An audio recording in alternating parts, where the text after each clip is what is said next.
Hello hello, मेरी voice आ रही है? मेरी वॉइस आ रही है भाई? Okay, yes. मैंने सिंपल में क्या कहा, मेरी बात को समझने का प्रयास करिए। मैंने सिंपली क्या कहने का प्रयास किया कि बैक्टीरियल वेजिनाइटिस हम पढ़ रहे हैं, और जितने भी वेजिनाइटिस होते हैं उनमें से सबसे कॉमन टाइप का वेजिनाइटिस कौन सा होता है? मैंने कहा बैक्टीरियल वेजिनाइटिस सबसे कॉमन टाइप का वेजिनाइटिस होता है। तो ओवरऑल वेजिना के इन्फेक्शन की बात करूं, जितने भी वेजिनाइटिस होते हैं उनमें से सबसे ज्यादा कौन सा होता है? मैंने कहा उनमें से सबसे ज्यादा आपका कॉमन टाइप का जो वेजिनाइटिस होता है वो बैक्टीरियल वेजिनाइटिस होता है। समझ में आ गया? सबसे कॉमन टाइप का वेजिनाइटिस यही होता है सर। इसको हम एसटीडी कंसीडर नहीं करते। सबसे इंपॉर्टेंट बात है कि इसे हम सेक्सुअली ट्रांसमिटेड इन्फेक्शन नहीं मानते हैं। इसे हम क्या नहीं मानते हैं? इसे हम सेक्सुअली ट्रांसमिटेड इन्फेक्शन नहीं मानते हैं। ये बात आपको पता होना चाहिए। This is not consider as a sexually transmitted infection disease. STD इसे कंसिडर नहीं किया जाता है। मैंने कहा सर ये बैक्टीरियल वेजिनोसिस होता क्यों है? तो बैक्टीरियल जो इसके रीजन होते हैं बैक्टीरियल वेजिनोसिस के, कुछ रिस्क फैक्टर हैं, वो आपको समझा रहा हूं। लिखने की जरूरत नहीं है, ऐसे समझाने का प्रयास करूंगा। लिखना कंपलसरी नहीं है, आप नहीं लिखेंगे तब भी चलेगा। मैंने कहा क्या हो सकते हैं वेजिनाइटिस होने के, तो मैं बता देता हूं। मैंने कहा बेटा जी, कुछ लोग जो है ओरल सेक्स इसका रीजन हो सकता है। इसका कारण जो है डचिंग होती है। डचिंग डचिंग का मतलब होता है वेजाइना को बॉस आउट करना। जैसे कुछ फीमेल्स होती हैं उनको नहीं पता होता, तो फीमेल्स जिनको नहीं पता होता वो क्या करती हैं? जिनको नहीं पता होती हैं वो वेजाइना को बॉस आउट कर देती हैं। जबकि वेजाइना को बॉस आउट नहीं करना होता है। मतलब हम नॉर्मली जो है वेजाइना के अंदर उसे क्लीन नहीं करना है, अंदर से क्लीन नहीं करना है, उसके अंदर पानी नहीं डालना है। सर क्यों? अगर पानी अंदर जाता है तो नॉर्मल जो फ्लोरा होता है, नॉर्मल एसिडिटी होती है, उसको खत्म कर देता है। अंदर अगर पानी जाता है तो वो अंदर का जो फ्लोरा होता है वो बाहर निकल जाएगा, एसिड खत्म हो जाएगा, और इन्फेक्शन के लिए वो महिला प्रोन हो जाएगी। डचिंग का मतलब होता है इरिगेशन ऑफ द वेजाइना। जब हम वेजाइना की क्लीनिंग करते हैं या इरिगेट करते हैं वेजाइना को, उसको हम क्या कहते हैं? डचिंग कहते हैं। वो नहीं करनी है। Irrigation of vagina is known as douching. हमें कभी भी इरिगेशन नहीं करना है। इरिगेशन ऑफ वेजाइना वो नहीं करना होता है। जैसे कुछ फीमेल हैं कि वॉशरूम गए और वॉशरूम के बाद में डचिंग किए, तो this is a yes this lead to yes this can lead to आपका बैक्टीरियल वेजिनाइसिस करने के लिए रीजन हो सकता है। और क्या कारण हो सकते हैं? अगर हम इंटरकोर्स करते हैं ड्यूरिंग द मेंसस, तो प्रॉब्लम हो सकती है। हमने कोई आईयूडी लगा रखी है तो भी प्रॉब्लम हो सकती है। मल्टीपल पार्टनर्स हैं तो हो सकता है। इंटरकोर्स की कम एज रही है, उस कम एज ग्रुप में इनके साथ में इंटरकोर्स हुआ है तो भी हो सकता है।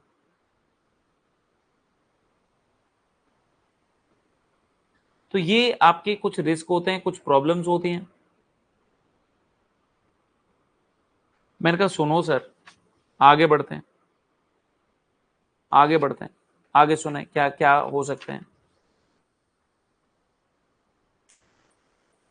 इसके अंदर। अगर हम बात करें बेटा जी, तो इस टाइम पीएच कितनी होती है? अगर इस टाइम अगर आप पीएच देखोगे, डिस्चार्ज की पीएच देखोगे, तो जो डिस्चार्ज है उसकी पीएच तो आपको अच्छी खासी मिलती है, 4.5 से ज्यादा ही मिलती है। जो डिस्चार्ज आएंगे यहाँ पर क्या आएंगे? कुछ डिस्चार्ज आएंगे, और जो डिस्चार्ज आएंगे उनकी तुम पीएच देखोगे। अगर डिस्चार्ज की तुम पीएच देखोगे तो पीएच आपको 4.5 से ज्यादा मिलेगी। जो डिस्चार्ज आएंगे वो वाइट कलर के आएंगे। यस, यहाँ पर वाइट कलर के डिस्चार्ज आएंगे। व्हाइट कलर के डिस्चार्ज आते हैं और एकदम गंदी सी स्मेल आती है, फाउल स्मेलिंग आती है, गंदी स्मेल आएगी। तो अगर बैक्टीरियल वेजिनोसिस है, बट यहां पर इंपॉर्टेंट बात है, नो ईचिंग, ईचिंग नहीं होगी, ये इंपॉर्टेंट है। जबकि कैंडियसिस होता है ना, कैंडियसिस का फंगल इन्फेक्शन होता है तो वहां ईचिंग होती है, ध्यान रखिएगा। यहां पर ईचिंग नहीं होगी, वेजाइना में ईचिंग नहीं होगी। गंदी बदबू आएगी, डिस्चार्ज आएंगे, वाइट डिस्चार्ज आएंगे, स्मेल आएगी, बट वहां पर ईचिंग नहीं होगी। समझ में आ रहा है क्या?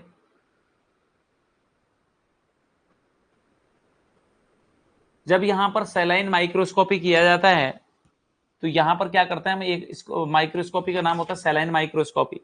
तो सैलाइन माइक्रोस्कोपी में हमें क्ल्यू सेल देखने को मिलती हैं। स्पेशल स्पेशल चीजें हैं बच्चा, saline microscopy.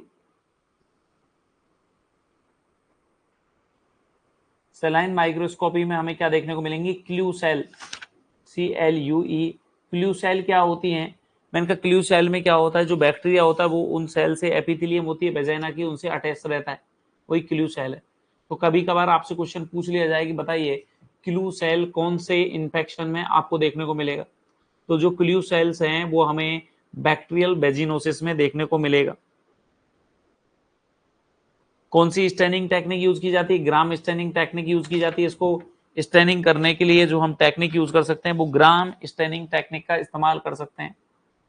Gram staining technique का इस्तेमाल किया जा सकता है। और सर और बताइए, इसमें एक स्कोर यूज करते हैं कि हमारा कितना लैक्टोबैसिलाई है, उसके लिए न्यूजेंट स्कोरिंग यूज की जाती है। यहाँ पर एक स्कोरिंग सिस्टम यूज किया जाता है जिसका नाम होता है न्यूजेंट, न्यूगेंट भी बोल सकते हैं, न्यूगेंट स्कोरिंग सिस्टम, न्यूगेंट स्कोरिंग सिस्टम भी यूज किया जाता है। एक टेस्ट किया जाता है इसको बैक्टीरियल वेजिनोसिस को पता करने के लिए। यहां पर हम एक टेस्ट करते हैं, उस टेस्ट का नाम होता है बिप टेस्ट। उस टेस्ट को हम क्या कहते हैं, मैंने कहा उस टेस्ट का नाम होता है, देखिए ये इंपॉर्टेंट इंफॉर्मेशन है बैक्टीरियल वेजिनोसिस के रिगार्डिंग जो आपको याद होनी चाहिए। क्या इंफॉर्मेशन है? Whiff test, WHIFF, whiff test. इस बिप टेस्ट को हम एमाइन टेस्ट भी कहते हैं, इस टेस्ट को हम एमाइन टेस्ट भी कहते हैं। तो कभी बिप टेस्ट के नाम से आएगा, कभी एमाइन टेस्ट के नाम से आएगा। ये बिप टेस्ट के नाम से पूछा जा चुका है प्रीवियसली, पहले पूछा जा चुका है। इसमें क्या करते हैं, जो वेजाइनल सिक्रीशंस हैं, जो डिस्चार्ज हैं, डिस्चार्ज के साथ में आप क्या मिला देते हैं, डिस्चार्ज के साथ में 10% KOH मिला देते हैं। इसमें क्या करते हैं हम, 10% मिला देते हैं।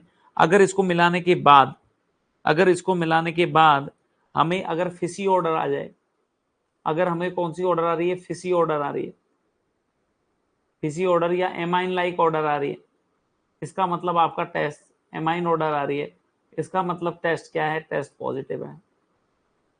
तो टेस्ट आपका पॉजिटिव है। मैंने क्या कहा, जो डिस्चार्ज आ रहे थे उस डिस्चार्ज में अगर आपने 10% KOH मिलाया, और 10% KOH मिलाने के बाद वहां पर जो ऑर्डर आ रही है, जो स्मेल आ रही है, वो फिसी आने लगी है, एमाइन लाइक आने लगी, तो ये टेस्ट आपका पॉजिटिव कहलाएगा, मतलब इसको बैक्टीरियल वेजिनोसिस है। अगर ये नहीं आ रहा है, ऐसी ऑर्डर नहीं आ रही है, तो टेस्ट क्या है, नेगेटिव है। सर इसका ट्रीटमेंट बताइए। मैंने कहा चलिए इसका मैं आपको ट्रीटमेंट बता देता हूं, इसका मैं आपको ट्रीटमेंट बताता हूं। अब ये दो कंडीशंस में आपका हो सकता है।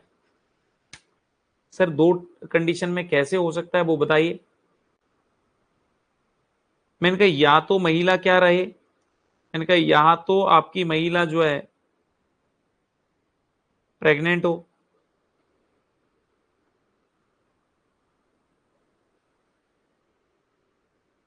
प्रेग्नेंट हो, या फिर क्या हो, अनप्रेग्नेंट हो। दोनों ही कंडीशन बन सकती है। मैंने कहा यस, दोनों ही कंडीशन तो दोनों ही बन सकती हैं।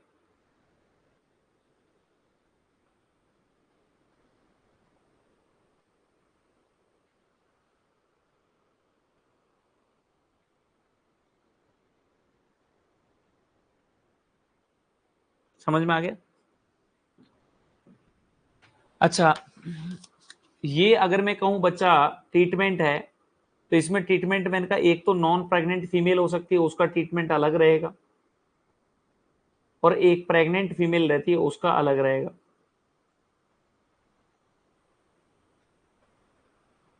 क्योंकि नॉन प्रेग्नेंट वैसे तो हम क्या करते हैं, सुनिएगा, पहले मैं नॉन प्रेग्नेंट फीमेल का बताता हूं। तो नॉन प्रेग्नेंट फीमेल में हम मेट्रोनिडाजोल यूज करते हैं, मेट्रोनिडाजोल। कौन सी दवाई यूज करते हैं? मेट्रोनिडाजोल। लगभग हम 500 mg की बीडी देते हैं, 7 दिन तक देते हैं। 500 mg देते हैं, बीडी देते हैं, बट अब 7 दिन तक देते हैं। बट वो आपको कितना देते हैं, क्यों देते हैं, क्या करते हैं, वो नहीं पढ़ना। मेट्रोनिडाजोल पढ़ लोगे बहुत है।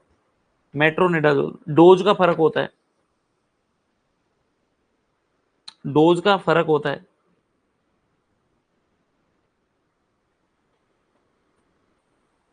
और क्या लगा सकते हैं? वेजाइना के अंदर एक क्रीम आती है, क्लिंडामाइसिन क्रीम 2%। क्लिंडामाइसिन 2% क्रीम का इस्तेमाल कर सकते हैं। क्लिंडामाइसिन 2% क्रीम, क्लिंडामाइसिन 2% क्रीम आती है, वेजाइना इंट्रा वेजाइनली लगाना होता है।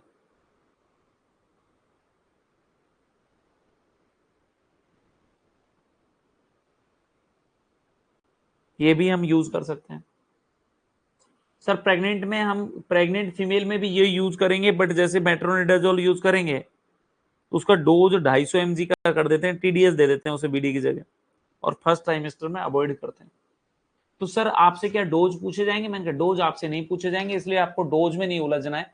आपको तो बस ट्रीटमेंट में याद होना चाहिए, प्रेग्नेंट हो या नॉन प्रेग्नेंट हो, आपको इतना याद रहे कि हम मेट्रोनिडाजोल यूज करते हैं, क्लिंडामाइसिन 2% क्रीम यूज करते हैं, तो आपका काम हो जाएगा।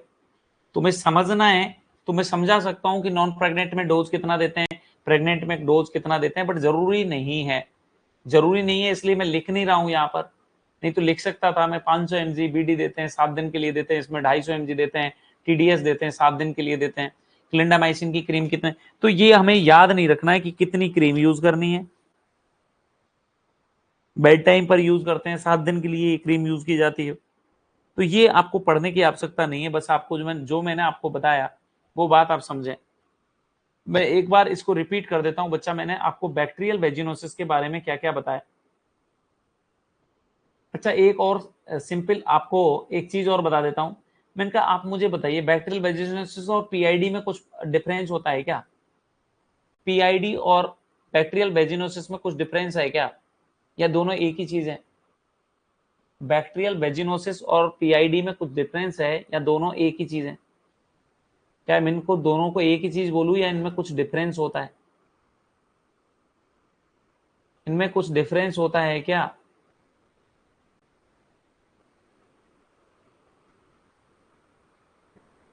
यस, इसमें डिफरेंस होता है, होता है, होता है। पीआईडी अपर जो जेनाइटल ट्रैक्ट है उनका इन्फेक्शन होता है, ये अपर जेनाइटल ट्रैक्ट का इन्फेक्शन है। मतलब आपका यूट्रस है, आपका फेलोपियन ट्यूब है, आपकी ओवेरी है, उनका इन्फेक्शन होता है, वो कहलाता है पीआईडी। और बैक्टीरियल वेजिनोसिस से मतलब वेजाइना, वेजाइना का इन्फेक्शन है। तो ये थोड़ा सा अंतर है इसमें, तो आपको समझना चाहिए। Bacterial vaginosis most common type का वेजिनाइटिस है, ये बात आपको समझ में आनी चाहिए। ये क्यों होता है वो समझ में आनी चाहिए। डचिंग वचिंग नहीं करनी चाहिए, मल्टीपल पार्टनर, जल्दी एज में सेक्सुअल इंटरकोर्स, ओरल सेक्स, ये सारे कारण आपके बैक्टीरियल वेजिनोसिस के लिए हो सकते हैं। इसको हम सेक्सुअली ट्रांसमिटेड इन्फेक्शन के रूप में काउंट नहीं करते हैं, ये बात भी आपको समझ में आनी चाहिए। इसमें हमें स्पेशल कौन सी टाइप की सेल देखने को मिलती है बच्चा? इसमें हमें स्पेशल कौन सी टाइप की सेल देखने को मिलेंगी? इसमें हमें स्पेशली सेलाइन माइक्रोस्कोपी पर किस टाइप की सेल देखने को मिलती हैं? जल्दी आंसर करें। सेलाइन माइक्रोस्कोपी पर हमें किस तरह की सेल देखने को मिलेंगी? Very good. सेलाइन माइक्रोस्कोपी पर हमें क्लू सेल देखने को मिलेंगी। इसमें कौन सा स्कोरिंग सिस्टम यूज किया जाता है? न्यूजेंट, या जैसे न्यूगेंट स्कोरिंग सिस्टम बोल सकते हैं। इसे हम क्या बोल सकते हैं? न्यूगेंट स्कोरिंग सिस्टम। इसमें हम एक स्कोरिंग सिस्टम यूज करते हैं न्यूगेंट। क्या होता है इसमें इतना जानने की जरूरत नहीं है, बट आपको नाम याद रह जाए वो ही बहुत है, न्यूगेंट स्कोरिंग। इसका बैक्टीरियल वेजिनोसिस का पता करने के लिए, हम इन्फेक्शन वेजिनाइटिस का पता करने के लिए कौन सा एक और टेस्ट लगाते हैं, इनको उसे कहते हैं बिप टेस्ट। उसे बिप टेस्ट या एमीन टेस्ट कहते हैं। बिप टेस्ट या एमीन टेस्ट करते हैं। उसमें क्या करते हैं हम, जो डिस्चार्ज आते हैं उस डिस्चार्ज को हम क्या कर देते हैं, डिस्चार्ज के साथ में मिक्स कर देते हैं 10% KOH, और फिर देखते हैं अगर उसमें फिशी ऑर्डर आए। अगर इसमें फिशी ऑर्डर आए तो टेस्ट आपका पॉजिटिव है, और नहीं आए तो ये आपका टेस्ट नेगेटिव है। ड्रग में क्या देते हैं? मेट्रोनिडाजोल। इसमें दवाई के रूप में मेट्रोनिडाजोल दिया जा सकता है, क्लिंडामाइसिन दिया जा सकता है, याद रहे।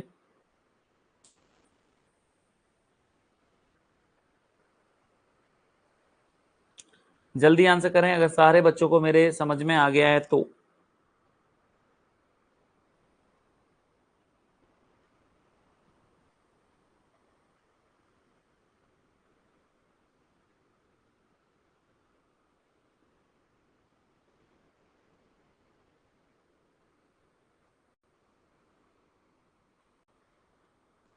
क्या मेरे बच्चों समझ में आ गया क्या?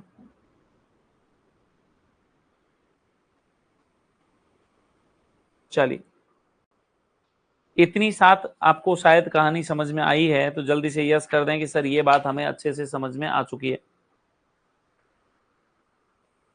चलिए, आज मुझे ओनली सिंगल टॉपिक पर ही आपको डिस्कशन करना था। मैंने आपको बैक्टीरियल वेजिनोसिस समझाया। कल और भी वेजिनोसिस के बारे में और हम डिस्कस करेंगे। मुझे पूरी उम्मीद है ये छोटा सा टॉपिक आपको समझ में आ गया होगा। बैक्टीरियल वेजिनोसिस कुछ नहीं है, एक तो क्ल्यूसेल इसमें पता होनी चाहिए, न्यूजेंट स्कोरिंग इसमें पता होना चाहिए, इसमें आपका बिप टेस्ट का नाम पता होना चाहिए और ड्रग पता होना चाहिए कि मेट्रोनिडाजोल ड्रग यूज करते हैं। इस तरीके से थोड़ा सा बैक्टीरियल वेजिनोसिस के बारे में मैंने आपको समझाने का प्रयास किया।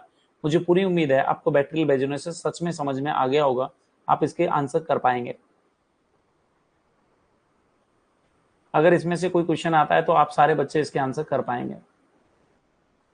चलिए, थैंक यू सो मच बच्चा, फिर हम मिलेंगे नेक्स्ट क्लास के साथ। चलिए, ये छोटा सा क्लास था जो आपको समझने में मदद करेगा। सीखिएगा, पढ़िएगा।